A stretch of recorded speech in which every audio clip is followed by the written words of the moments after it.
Ang aking pong sa Ecclesiastes chapter 3 verse 1. Pasensya na po kayo, ano po, dahil po ay galing po sa stroke. Na-stroke po kasi ako na 2021. Ganyan po ang itsura ko noon. Pero salamat sa pardon sa Panginoon. Ang sabi po doon sa Ecclesiastes chapter 3 verse 1, sa lahat ng bagay dito sa silong ng langit ay merong kapanahunan. There is a season sa lahat ng pagkakataon. Sa ibang bansa, maraming season. Pero dito sa atin, dalawa lang. Tagulan, tag-init. Mayroong kapanahon ng kapanganakan. Ano po? At mayroon din kapanahon ng kamatayan. Maganda pag tayo pinanganak dahil makikita natin ang buong sanlibutan na ginawa ng Diyos sa kanyang kapangyarihan. Pero ang masama, pag dumating yung kamatayan. Nandun kami, nangaral si Pastor Iboy doon sa malamig. Kahit na mainit ang panahon, malamig pa rin. Nangaral. Dalawa lang ang pupuntahan ng tao pag namatay. Una, langit. Pangalawa, impyerno. Ano po? Sa ating mga bisita, nandito po ngayon, ano po, salamat sa inyo. Ang langit na tinutukoy ng Biblia sa Revelation, tingnan po natin, Revelation chapter 21.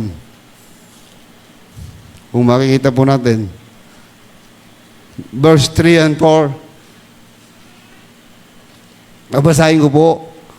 At narinig ko ang isang malakas na tinig mula sa kasuklugan na nagsabi, narito ang tabernakulo ng Diyos na nasa mga tao. At siya ay mananahan sa kanila at sila'y magiging bayan niya. At ang Diyos din ang sa kanila at magiging Diyos nila. Ito po yung langit. Nandun ang kordero ng Diyos, ang bayan ng Diyos. Verse 4, at papahirin niya ang bawat luha sa kanilang mga mata. At hindi na magkakaroon ng kamatayan, hindi na magkakaroon pa ng dalamhati o ng pananambitan man, o ang hirap man, ang mga bagay ng unay na param na. Things are passed away, wala na, no more grief, no more pain, yun dun sa langit. Pagpupunta ron ng tao pag namatay. Kasi lahat ng tao mamamatay. Tayong mamamatao. Bakit hindi po funeral service to? Dahil tinaano ko lang po yung aking pupuntahan pag tayo namatay. Pero sa impyerno, anong tinutukoy? Sa langit, wala nang hirap. Masaya na, kasamaan natin ng Diyos. Wala nang paghihirap, hindi na kayo mag-aalala, hindi na kayo matatakot, wala na kayong matatakutan doon sa langit. Yun ang lugar ng langit. Tumalsik na ang aking message. Diba? Yun ang langit. Pero ano ang impyerno? Yung impyerno, ang ating titignan sa Lucas 16:23. Lucas 16:23. Anong sabi po? Lucas 16:23. Sa wikang Ingles, and in hell, impyerno, he lift up his eyes, being torments, and seeth Abraham afar off, and Lazarus in bosom. And he cried out, said, Father Abraham, have mercy on me, send Lazarus, that they may do dip the tip of his finger in water and cool my tongue, for I am tormented in flame. Sa wikang Tagalog, naghihirap ako sa alab na ito. Yun ang impyerno. Malaki ang pagkakaiba. Ang langit masaya, walang hirap, wala nang pagdurusa, wala nang pag-aalala, wala nang sakit, hindi na tayo tatanda roon. Habang buhay, nandun tayo sa langit, masaya. Pero sa impyerno, sabi, naghihirap, alab. Lugar ng apoy, ganun kahirap. Sa impyerno, sino ang gustong pumunta sa impyerno? Taas ang kanang kamay. Wala, ako lang. Ako lang ang nakataas eh. Di ba? Pero sino ang gustong pumunta sa langit? Tumaas ang kamay. Amen. Huwag kayong mahiya. Amen. Dahil ang pagpunta sa langit, hindi kinakahiya.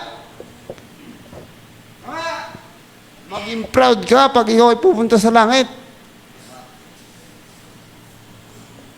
Ang tao, lahat ng tao, patay sa espiritual. Nung nagkasala ang ating ninuno, Eva at Adan, patay. Espiritual.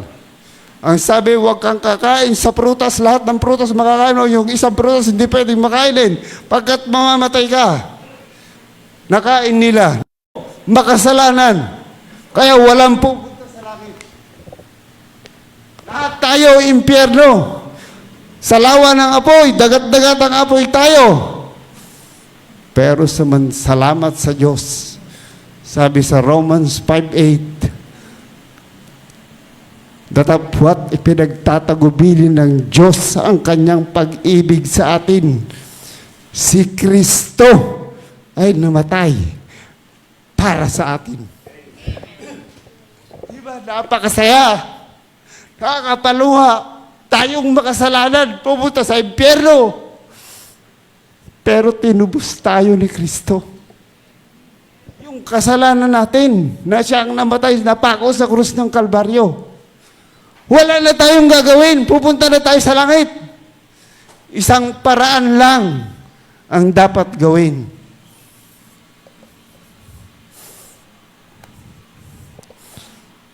Sabi nga nung iba, born again. Ano ba yung born again? Di ba? Born again. Sino nakarinig ng born again na sinasabi? Kayo, ma'am. Ano sa palagay nyo yung born again? Hindi alam. Sino nakarinig na ng born again na sinasabi? Huwag po kayong hiya. Sabi ng iba, born again, isang klase ng reliyon. Isang klase ng paraan kung paano magsamba ang tao. Pero buksan natin sa Juan 3, John 3 verse 3. Kung hindi natin maunawahan, hindi natin maintindihan, tignan natin ang John 3 verse 3. Kung anong sinasabi ng Biblia. Hindi ko alam yan. Born again. Pero tignan natin. Ang Biblia ang sasagot. Sabi ng Biblia, kung nakita nyo na, pakita nyo sa inyong mga katabi. Yung lalong-lalo na yung mga hindi pa naboborn again. Sabi, Juan 3, sumagot si Jesus at sa kanya'y sinabi, katotohanan, katotohanan, sinasabi ko sa inyo, na maliban na ang tao'y panganak na muli, ay hindi siya makakakita ng kaharian ng Diyos. Kala ko, ang born again, ganun-ganun lang. Ang sabi sa Ingles, Jesus answered unto him, verily, verily, I say unto thee, except a man be born again, you cannot see the kingdom of God. Wala nang ibang paraan para makarating sa langit.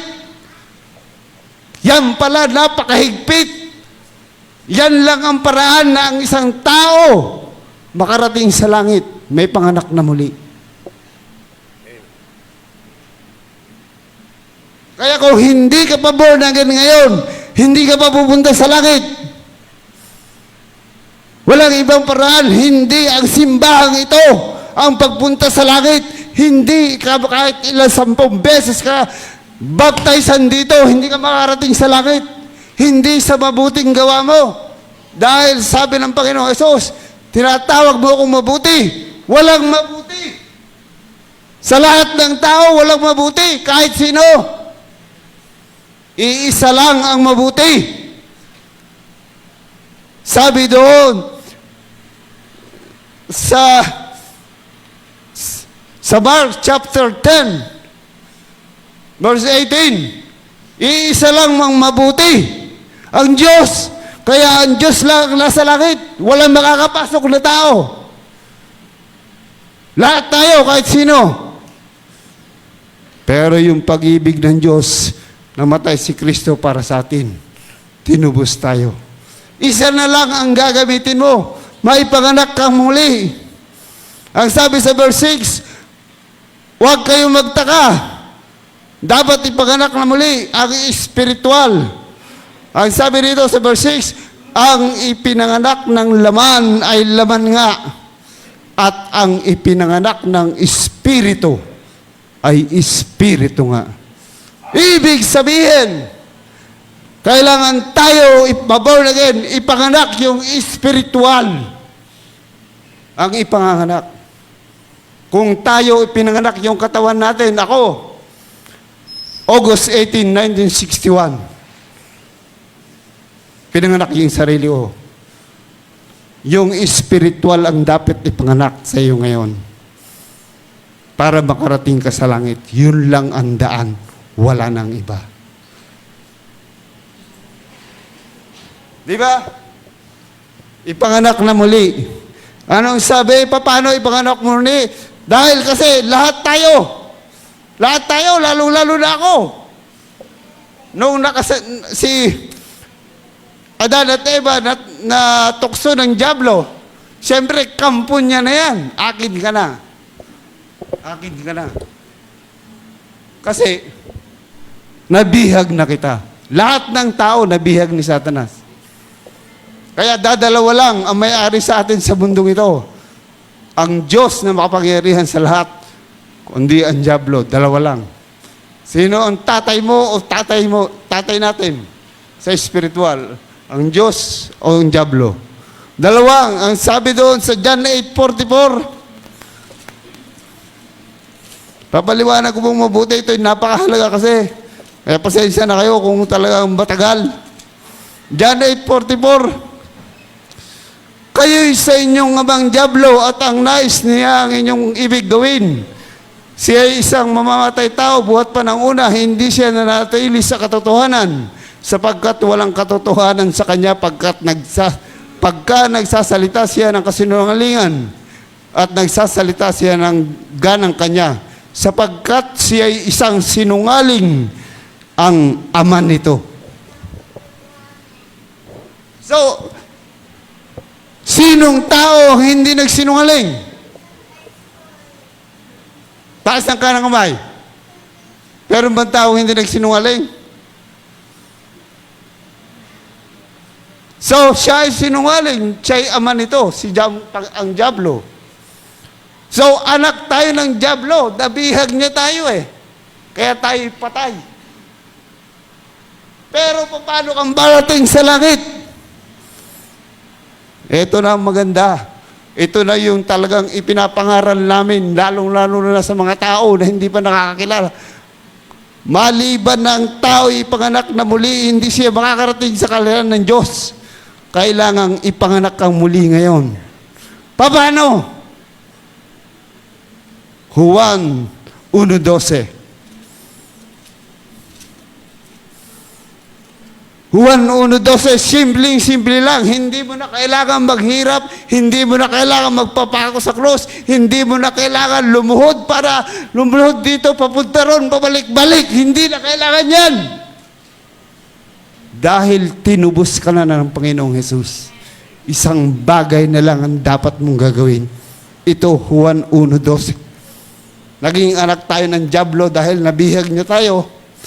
Pero sa Juan 1:12, datapwat ang lahat ng sa kanya'y nagsitanggap ay pinagkalooban niya sila ng karapatang maging mga anak ng Diyos sa makatwid bagay ang mga nagsisampalataya sa kanyang pangalan. Simple lang, payak na paraan ng kaligtasan. tanggapin mo ang Panginoon Jesus sa iyong puso at aminin mong makasalanan ka, sampalatayanan mo siya, pupunta ka na sa langit. Ganon kasimple. Ipinanganak na yung spiritual mo. Kasi lahat tayo kung anak ng Diablo, sabi doon sa John 8:44, pero pag tinanggap mo siya at sinampalatayanan, bibigyan ka ng karapatang maging anak ng Diyos. Simpleng-simple, sino ba naman tayong makasalanan? Bibigyan niya ang karapatang maging anak ng Diyos. Tama. Kagaya nung nakapako sa krus ng Kalbaryo, dalawang makasalanan, tatlo sila. Yung isa, tinututya niya ang Panginoon. Pero yung isa, anong sabi? Panginoon, alalahanin mo ako pagsapit mo sa iyong kaharian. Anong sabi ng Panginoong Jesus? Ngayon din, isasama kita sa paraiso. Napakaganda, makasalanan yun. Hindi katulad natin, wala pa tayong ganong kasalanan. Pero nakarating sa kalangit, dinala ng Panginoon dahil nagtiwala, nanumbalik sa Diyos, sumambalataya sa Panginoon. Dinala niya sa langit, sa paraiso. Tayo pa kaya? Ngayon, napaliwanag ko na ang pagpunta sa langit paraan. Ikaw ngayon, nakakatiyak ka bang sa langit ka pupunta? Simple lang.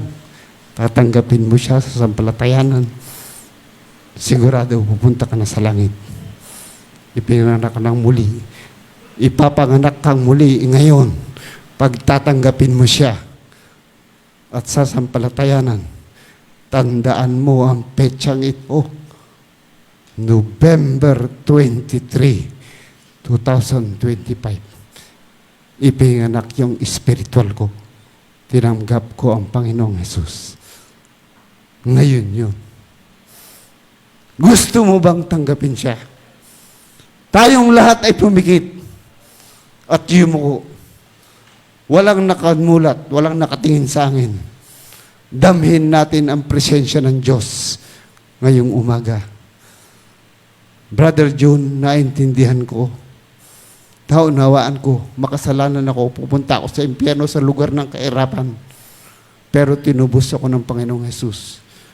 Kaya narito ako, itataas ko ang aking kanang kamay. Sumasampalataya ko. Gusto kong pumunta sa langit. Tinatanggap ko siya bilang Panginoon at pagligtas. Ganyan ba ang iyong naisin? Ayaw mong pumunta sa impyerno, itaas mo lang yung kanang kamay. Igaguide kita sa panalangin. Meron po ba? Taas mo yung kanang kamay mo. Salamat po. Meron po ba? Ngayon ang pagkakataon, binibigyan tayo ng pagkakataon. Itaas mo lang yung kanang kamay. Meron po ba? Meron po ba? Taas mo lang ang kanang kamay. Igaguide kita. Salamat. Meron po ba? Okay. Yun nagtaas ang kanang kamay. Huwag ka mahiya. O kung meron pa man iba na gustong tumanggap sa Panginoon at ayaw pumunta sa impyerno, gustong sa langit, maging anak ng Diyos at siguradong siya ay pupunta sa langit. Sumunod ka sa panalangin, igaguide ko kayo. Yung pong sasabihin ko, sabihin nyo. Damhin nyo na ngayon ay kausap nyo ang Diyos. Sumunod po kayo. Sundan nyo yung sasabihin ko. Dakilang Diyos. Sa oras pong ito, tinatanggap ko po kayo bilang Panginoon at tagapagligtas. Salamat sa kaligtasang pinagkaloob nyo sa akin. Tatandaan ko po ito, November 23, 2025. Alam ko pong nakasulat na yung pangalan ko sa aklat ng buhay. Patawarin niyo po ako sa aking mga kasalanan. Salamat sa kaligtasang ipinagkaloob niyo sa akin. Sa pangalan ng Panginoong Jesus. Amen. Okay, salamat. Ano po?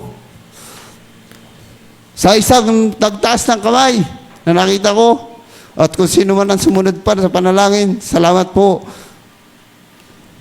Panghawakan nyo yon, sinabi ng Panginoon. Kasama na kayo sa paraiso ng Diyos sa langit. Ang sabi sa Roma 1:8, sapagkat wala nang anumang hatol sa mga nagtiwala sa Panginoon. Wala nang hatol. Sa langit ka na siguradong pupunta. Okay. Salamat sa introduction. Introduction pa lang po yun. Dadako tayo sa ating buong mensahe. Buhay ng tao, kapanahon ng kapanganakan. Ang bawat isa sa atin may kapanganakan. Kanya-kanya tayong birthday. 3 stages o 3 katayuan o panahon para sa buhay ng tao. Ang pag-aaral natin ngayon. Unang-una, bata. Child o children. Tayo ay naging bata. Sino ang hindi naging bata rito? Oh, hanggang ngayon, bata pa rin. Ako, bata pa rin ako. Hindi pa rin, junior pa rin ako. Kasi kahit anong gawin natin, kahit na gano'n tumanda, maputi man lahat ang buhok ko, pati kilay ko, maputi na. Pero junior pa rin, hindi pa rin senior. Ano? Oh. Yan, naging bata. Mga bata, ano ang sabi sa bata ng banal na kasulatan? Proverbs 22 verse 6, ang sabi, turuan ng bata hanggang siya ay bata pa at pagkat tumandaman siya, hindi niya ito makakalimutan. Kaya meron tayong Sunday school, turuan ng bata. Turuan ng bata. Turuan natin, kargo natin mga magulang yan, kargo natin matatanda yan. Turuan ng bata. Turuan ng bata kapag nasa simbahan, matutong sumimba sa Panginoon. Sumamba sa Panginoon. Hindi natin dapat pabayaan yung mga bata, naglalaro lang pagdating simbahan. Akala nila ang simbahan laruan, takbuhan, playground. Ang simbahan ay hindi playground. Ito ay lugar ng pananambahan. Kaya yung mga bata dapat turuan. Tama? Kung yung mga bata, naintindihan natin malilikot. Pero sabi ng Biblia, turuan. Ang nakita ko sa isang pinakamalikot na bata, si Jaja. Talaga. Napakalikot na bata yun. Pero ako, pag nakikita ko, pinagagalitan ko, pag hindi ko mapagkala, ilalabas ko dyan, sisidrunin ko sila. Nung maliliit. Kasi turuan ng bata. Paano kung hindi natin tuturuan, pababayaan lang sila. Kung yung mga anak natin, pabayaan natin, linggo, wala sa simbahan. Di ba? Makakalakihan nila, dapat turuan. Kaya sabi ng Biblia, turuan. Tama? Pero nung naturuan, si Jaja, nung maturuan, nung lumaki naman, naging dalaga. Sobra naman, di ba? Ang paglilingkod. Kasi nung bata, naturuan. Na nagtatrabaho, nakatapos magtatrabaho sa isang linggo sa Lasal. Tuturo. Babalik dito ng Sabado, Lunes, bibiyahe na naman. Hindi nalintana yung pagod. Dahil naturuan ng bata. Tama? Bibigyan ko ng 2 verse lang. Proverbs 13 verse 24. Ang dapat sa bata. Turuan, number 1, turuan ng bata. Dapat turuan natin yung mga yan habang bata pa. Proverbs 13:24. Sabi dito,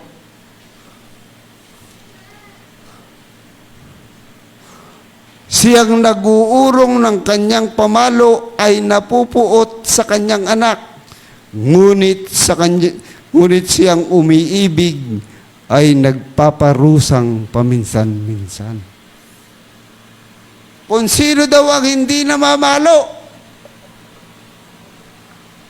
napupuot, nagagalit sa kanyang anak.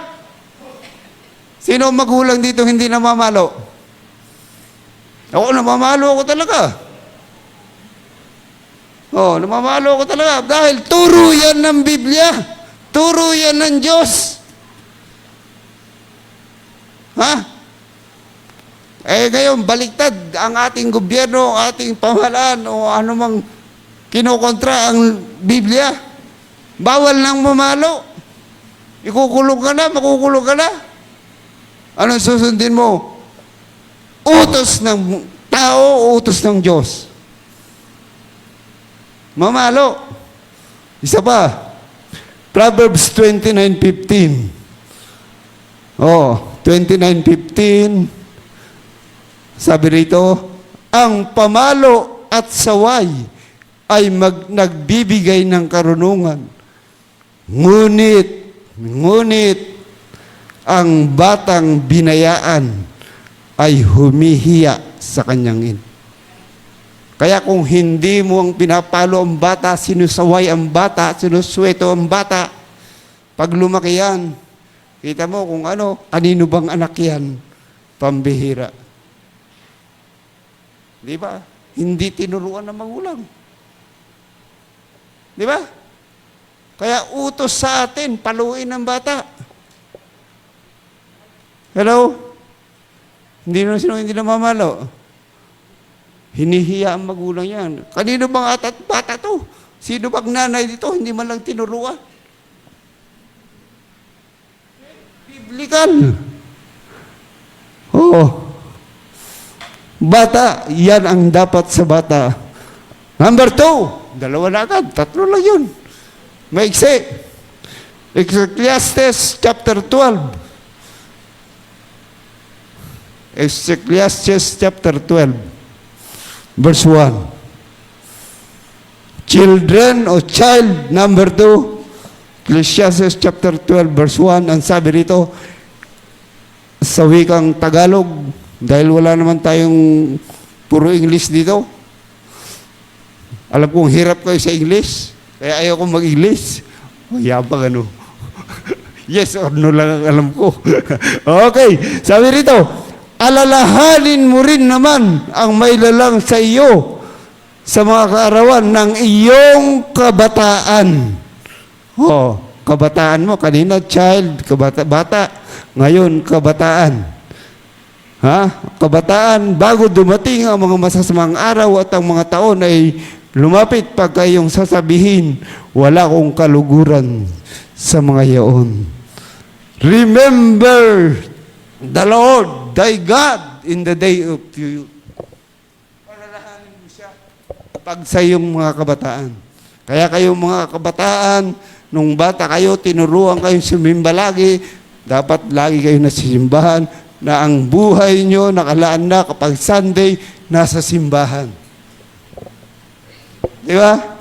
Hindi kung katulad ng ibang mga tao dyan, kung saan-saan, pag araw ng linggo, nasa party, nasa pasyalan, nasa swimming, nasa beach. Di ba? Hello, mga young people. Alalahanin mo ang may lalang sa iyo sa panahon ng kabataan. Di ba? Kabataan. Lalo na, sabi ng sino ba nagwika? Ang kabataan, ang ating, ano sabi doon? Nasa kabataan daw ang, pag-asa kabataan, ang pag-asa ng bayan. Pero mga kabataan, nasaan-saan? Ano ang mga pinaggagawa? Ano mga inuuna sa buhay? Di ba? Wala na. Sira na. Awanin. Sabi nga. Di ba? Kabataan. Pag-asa ng bayan. Bakit? May paalala ang Diyos.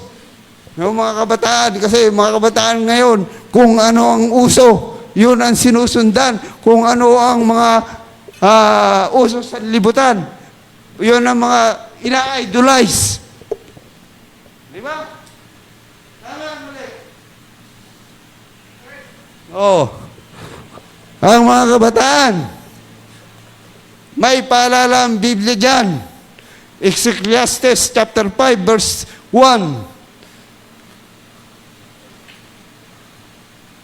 O, tignan natin. Tama, may Ecclesiastes chapter 5:1.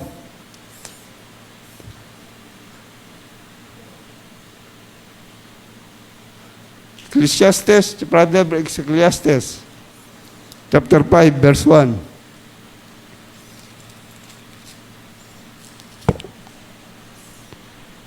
Okay, palalahat to, kahit sino sa atin. Lalo na sa kabataan, kahit sa ating matatanda.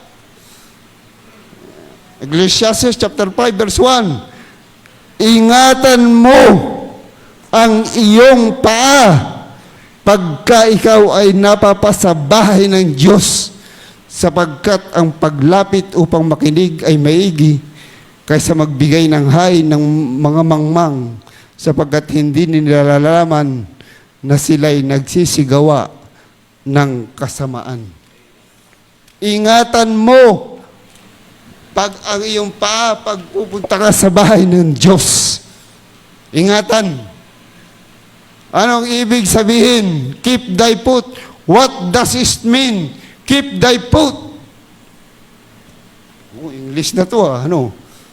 The act of keeping thy foot implies being mindful and deliberate in one action, particularly when entering a sacred space.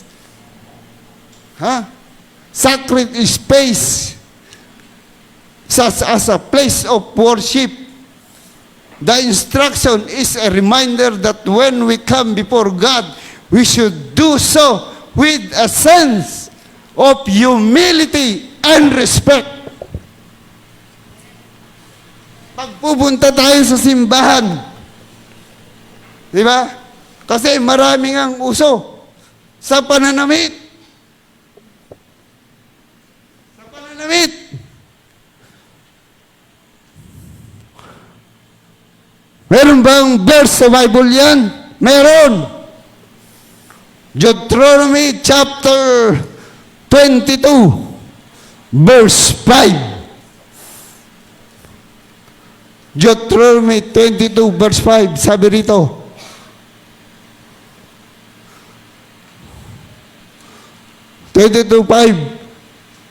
kung ang isang lalaki ay may sumpungan, ay, di mali, sorry, 22.5, nakita nyo na? Ang babae ay huwag mananamit ng nauukol sa lalaki, ni ang lalaki ay may suot ng pananamit ng babae, sapagkat sino man ang gumagawa ng mga bagay na ito ay karumal-dumal sa Diyos. Di ba? Karumal-dumal. Lalo yung mga uso ngayon. Di ba? Lalo yung mga artista, mga ina-idol natin, minsan. Naka-Amerikana, naka-long sleeve. Pero, nakadigoma. Di ba? Uso. Na mga artista. Hindi naman tayo artista. Karumal-dumal sa Panginoon. Sayang! Bakit? Kung pwedeng suotin, halimbawa ako, nakadress na tulad nito, ang haba-haba. Diba? Bagaman, type na type ko! Pero karumal-dumal sa Panginoon.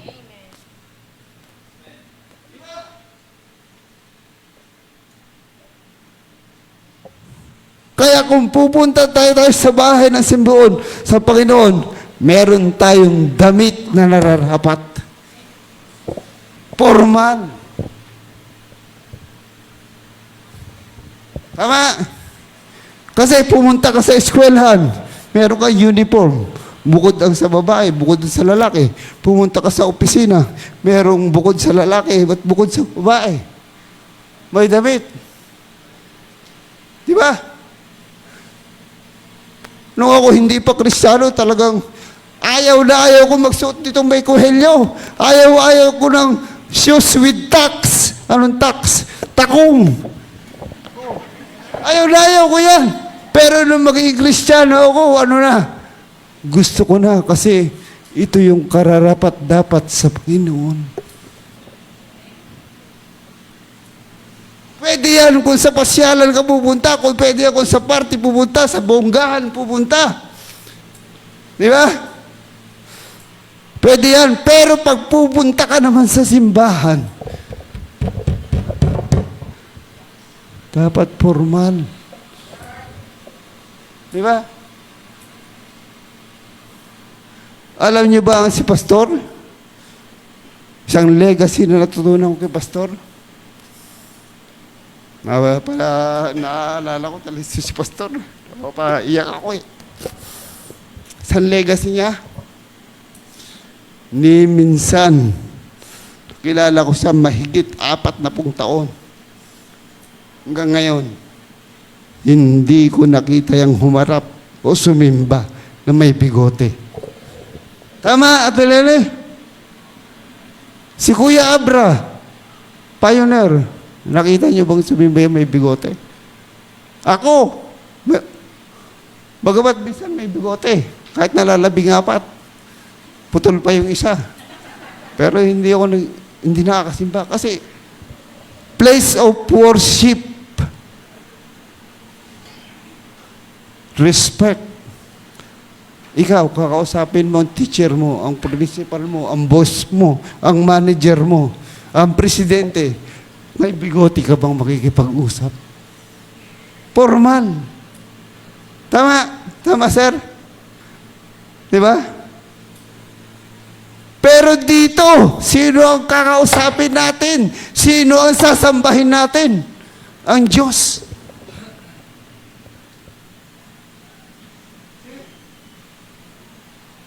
Kasi lalo na ngayon, maraming utos. Marami ng uso pala. Yung dress mo, ang haba-haba, hanggang dito, hanggang takong. Pero yung putol naman hanggang dito. Hanggang dito, ang biyak. Yung iba naman, ang haba ng dress, hanggang dito. May kamay, pero backless. Yung iba naman, proudless. Ay, mahirap. Di ba? Kaya ito si Kuya Danny, Kuya Ding, sabi niya, ako, nagsisimba ako noon, minsan doon, sa kabilang simbahan, pag nakikita ko yung may suot, yung mga pagkakanta, nasisira yung pananambahan ko. Tama. Di ba? Merong nararapat. Ang mahirap pag ito ang napuntahan, tingnan mo. Meron sabi rito, Proverbs 7:10. May sinabi pa dyan ng Biblia, Proverbs. Proverbs chapter 7, verse 10. 7, verse 10. Baka ganito ang suot nyo. Mapagkamalan kayo. Ha? Proverbs 7:10. At narito, do'y nasa lubong siya, nakasalubong niya ang isang babae na nakagayak, ha? Ng isang tila, ano yan? Tila patutot at tuso sa puso. Sabi sa English, and behold, they met him, a woman, with the attire of a harlot and substyle a heart. Di ba? Kaya minsan, nasasabihan din tayo. Kaya dapat pag nasa simbahan, sabi niya, ingatan mo ang iyong paa pagpasok mo sa Panginoon. And the last, kasi meron pa po inagit dito kung mahaba na ito, puputulin ko na. Doon sa 1 Corinthians chapter 11, 14 to 15, ang sabi doon, kung ang lalaki ay sumimba, kung ang lalaki ay may mahabang buhok, mahalay sa kanya. Pero kung ang babae may mahabang buhok, kapurihan sa kanya. Tama? Oh. Marami ang Biblia sinasabi. Okay, dumako na tayo sa Senyor. Okay pa? Senyor. Senior na. Sino mga senior dyan? Taas ang kamay. O, teka, bibilangin ko kung ilan. Oh, 1, 2, 3, 4, 5, 6, 7, 8, 10. Dito, 1, 2, 3, 4, 5, 6. Oo, halos 20. Mga senior. Ano? Salamat. Ito naman ang para natin, senior. Senior na tayo. Okay. Senior or elders. Yan, si Kuya Abra, isang elder dito yan, si Ate Lenny, bukod kay Ate Lenny siguro, tapos si Kuya Abra, tapos ako, yan ang mga pioneer dito, si Perdi, marami dyan, sunod-sunod na dyan, nandyan, si Ate Remy, o lahat ng more than 10 years. So, okay na yan, ha? Elders. Titus chapter 2, verse 1 and 2. Titus. Sa elders naman ito ngayon. Kayo ding mga kabataan, tatanda rin kayo. Ha? Titus. Timothy, Timoteo, Titus. Chapter 2. Okay, sabi rito sa ating mga katandaan, ngunit magsalita ka ng mga bagay na nauukol sa aral na magaling, na ang matatandang lalaki, matatandang lalaki, ay maging mapagbihil, pigil, mahusay, mahinahon ang pag-iisip, magagaling sa pananampalataya, sa pag-ibig, sa pagtitiis. Yung matatandang lalaki, magagaling sa pagtitiis. Ako, sanay na sanay sa pagtitiis. Ano? Di ba? Kaya kami mag-asawa ay 40 taon ng kasal, mag-40 taon na. Kaya 40 taon na ako nagtitiis. Joke lang. No? Kaya alam niyo yan, yung misis ko, mahal na mahal ako niyan. Oo. Hindi yan nagkukulang. Laging alaga ako niyan sa mga gamit. Oo. Kaya mahal na mahal ako niyan. Sabi niya, oh darling, ano ang kulang mo? Powder ba o bar? Oh, di ba? Okay. Ha? Maging mapapigil. Isang mahinahon tayong mga lalaki. Kasi ang lalaki, mabigat ang kamay. Tama? Kaya sabihin ng iba, under ka naman eh. Hindi ako under. Sabi, itanong mo kay Commander. Oo. Hindi, kasi alam mo, yung mga, minsan pinapagalitan ng asawa, sinisigawan ng asawa, tapos hindi makikibo yung lalaki. Yun ang hangaan nyo. Bakit? Kasi lalaki yan eh. Kung papatulan ka ba, may magagawa ka? Tama, mali. Pag pumatol ng lalaki, kahit na bunga ka ng bunga ka dyan, pag pinatulan ka ng lalaki, may magagawa ka ba? Oh, doon ang hangapat hangaan nyo. Hindi ko mo naglalaba, undress na, kalokohan yun. Walang sinabi yun sa Biblia. Ang sabi ng Biblia, help meet. Katuwang, katulong. Tama? Mga lalaki, maging manghinahon. Kung isang suntok mo lang yan, ewan ko pag bubangon pa yan. Lalo na ako, buksiyero. Isang professional boxer. Number 2 contender ng Luzon Professional Boxing Association. Isang sapak ko lang yan. Tulog sigurado yan. Sibak ang mukha, pinakamababa. Bali ang tadyang. Oh. Pero naglalaba ako. Ako tagalaba sa amin. Walang problema. Di ba? Hello, mga lalaki, naglalaba ba kayo? Oh, helpmeet yan eh.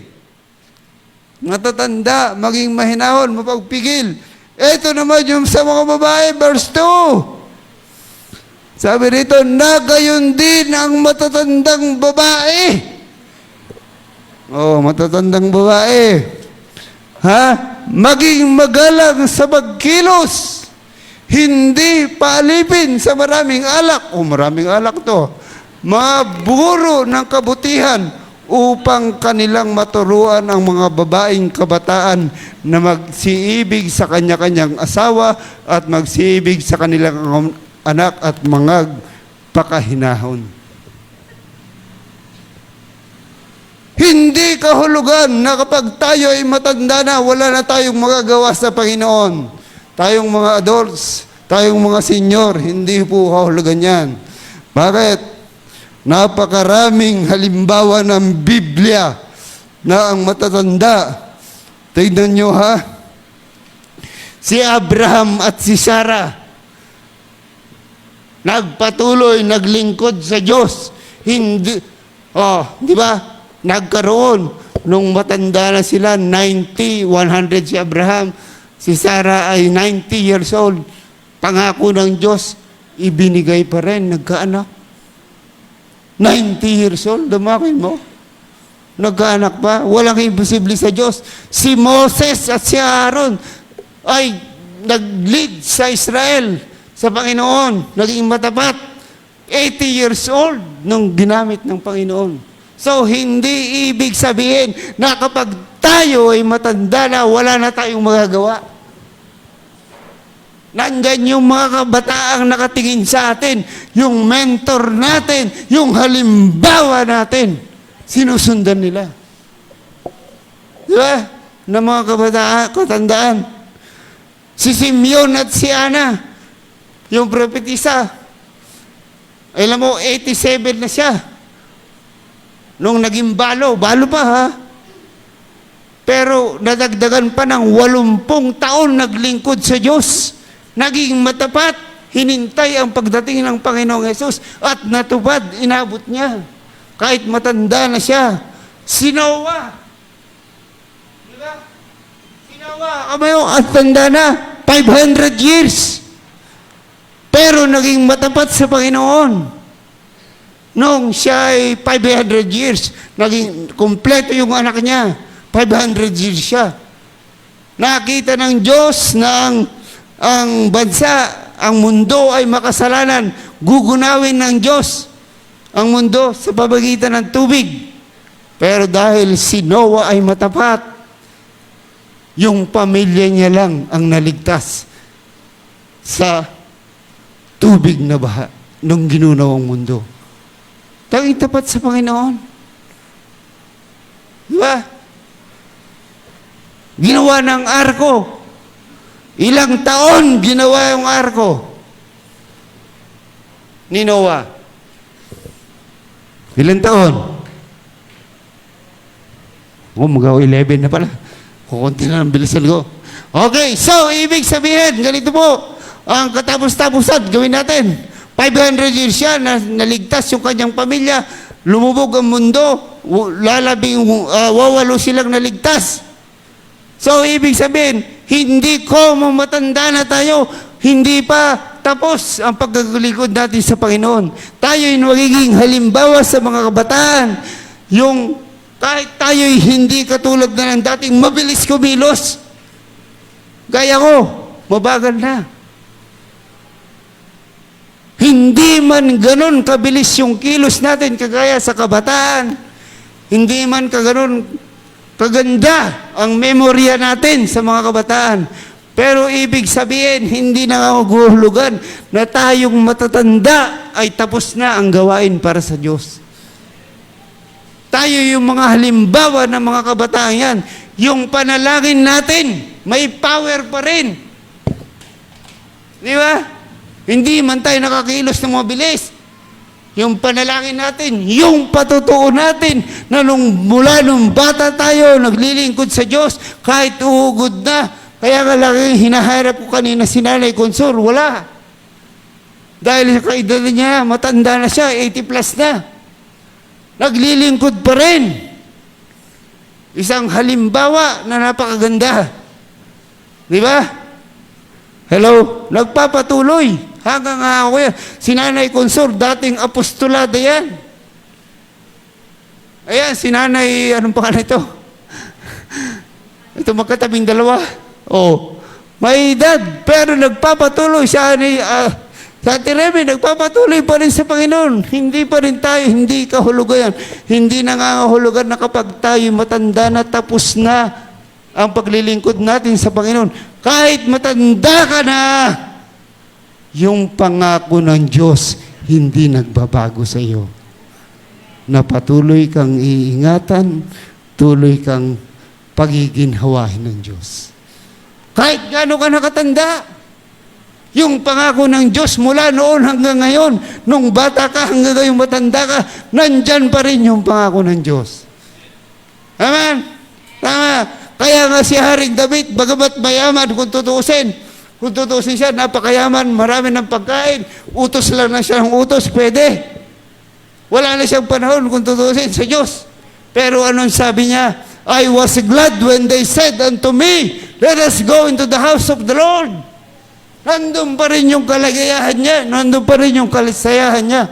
At ang sabi niya, hindi lang ako ng bata maglilingkod sa Panginoon, hindi lang ako nung kabataan, hanggang ngayon akong matanda na. Saan ang sabi ni Haring David? Sa Proverbs ba yun? Okay. Sa Psalms 23 verse 6, sabi ni Haring David, hindi lang ako nung bata naglingkod, hindi lang nung kabataan, kundi sa lahat ng panahon ng aking buhay, mananatili ako sa bahay ng Panginoon.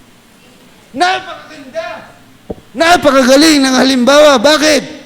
Tayong matatanda, dapat ganoon din ang sabihin natin na kahit na ako'y matanda na, mananatili pa rin ako sa paglilingkod sa Diyos. Dahil alam natin, kasulad na sabi ni Haring David, because all the days of my life, God, surely goodness and mercy shall follow me. All the days of my life. Alam natin na habang tayo naglilingkod sa Panginoon, yung kabutihan ng Diyos ay nananatili sa atin.